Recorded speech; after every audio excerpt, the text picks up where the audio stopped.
Good morning. Welcome back. Finally completed the move to Kentucky and I'm out for my first morning stroll. Haven't had much of a chance here as we've been moving to research or really look for too many things, but I did see where here in Boone County that there's a place called Big Bone Lick State Park that has supposedly a herd of bison. So I thought what I'd do this morning, come out here, find the state park, which I did, and two, hike out where the bison are kept, see if I can find some and maybe take some pictures. So stay tuned.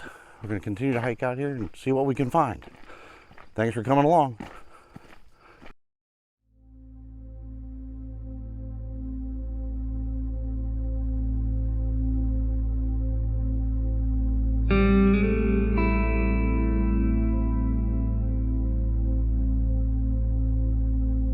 All right, so I don't know if you can see out here, but I did happen to stumble upon a few bison early this morning.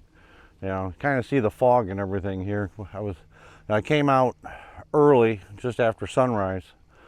All right, typically, at least what I find is when you come out to shoot wildlife, earlier in the morning the better because they're more active and typically they're a little bit more visible. Now what you see here at Big Bone Lick State Park is, if they're basically the bison are, this isn't like Yellowstone or isn't like the Grand Tetons or even the Badlands. The bison aren't roaming free. They're in a caged area, for lack of a better term, or a fenced in area. Looks to be several acres, all right, but they're definitely not free to roam like you would see in some of the other national parks. But then again, this is a state park. Well, I like to come out early because they're more active, as I said a couple seconds ago. What I'm finding this morning is where it's cool right now, about 60 degrees, and it's been incredibly hot. You can kind of see a little bit of fog and whatever hanging across the field here, which makes it, a little bit different. I get a little bit difficult to get a good image. Now I'm using the RF 100 to 400 on the R5, shooting at about 1,000, 1,250, all right, 1/1250th of a second, trying to capture images. ISO's running still up around 12,800. That's the one argument I have to the f8 aperture. As you end up with incredibly high ISO, which with some of the new tools in Lightroom may not be a big deal. We'll find out. Shooting through a fence isn't typically too big a deal. You can find usually a good viewing area to shoot through it. I just prefer to shoot them in the wild like I have out in Yellowstone or in the Tetons, but regardless, this is what we have this morning, so this is what we're doing. So we're going to take a few more images here, and then we'll talk a little bit more. So hold on.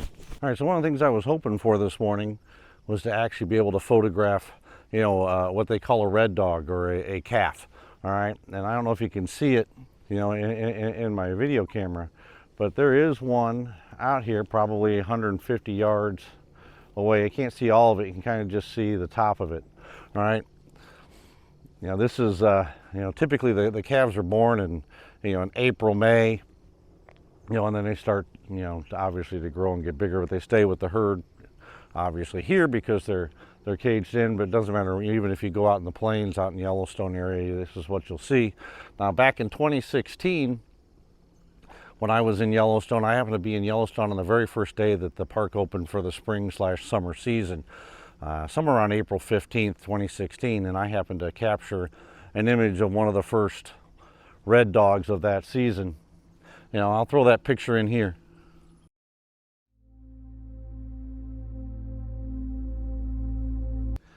Now, shooting bison or any other wildlife is never easy. You got to try to find them. You got to have patience. You got to take your time, to really capture something. As I've been walking out here, you always got to be vigilant.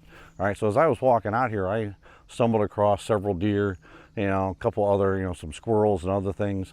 I did try to capture a couple of images of some deer that I saw. I actually ran across a doe and two fawns, not too far from where I'm standing right now. Again, it's early in the morning, so the light still isn't the best, so I'm not sure that we're going to get, great images. But when you're out shooting wildlife, basically what I recommend is use auto ISO. All right, use, basically adjust your shutter speed, so shutter priority. All right, and control that. Shooting raw. All right, but control the shutter speed. All right, and then watch your ISO, because it can get out of control, when there's not a lot of light, or as you see here, you got dark objects against a fairly dark background where there's not a lot of sun. All right, so you got to just be careful of that. So, always do those things. Always think about that as you're out. Always, again, my recommendation is either go early in the morning or late in the afternoon, not, just maybe an hour or so before sunset. That's when, wildlife seems to be more, available, or more vigilant, more visible to you. So those are probably the best times to get out. So again, I want to take a few more images here as the red dog is moving. All right, we're going to take a few more images, and then I'll get back to you here in a second.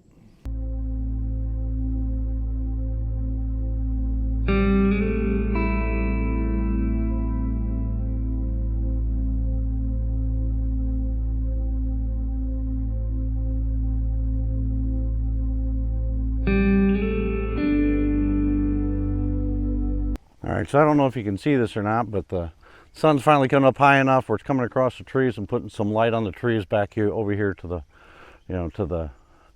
back of the bison. They seem to be moving out across the field a little bit more into the open, come a little bit closer. I've switched over to the 70 to 200 for a little bit here. The one negative in shooting with the 70 to 200, because it's wider, is I have to get a little bit closer to the fence to make the fence go away. For some reason I find that to be what I have to do. But the light right now, on the animals themselves is really good. And getting better as the sun comes up over here. And they keep moving a little bit closer, which makes this even better. Now, one of the things I like to do is to just stand and watch, all right, and wait for, see what happens. I'll take as much time as I can. Mentioned this, I think, in my previous video about just be patient. You never know what will happen. We've been here now for 25, 30 minutes. Finally the sun's come up enough to where we're starting to see some light. The animals themselves are starting to move. Just be patient. Now, when you're trying to capture a good image, the thing you really want is, you would prefer to have them obviously in their natural element, but also try to get them where they're either looking up or looking at you. It gives you a little bit better, image, in my opinion. You can shoot just about anything, but the reality is the best images are when they look like they're looking at you, and you can see their eyes. That's really what's important, in my opinion.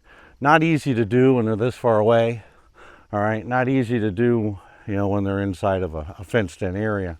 All right.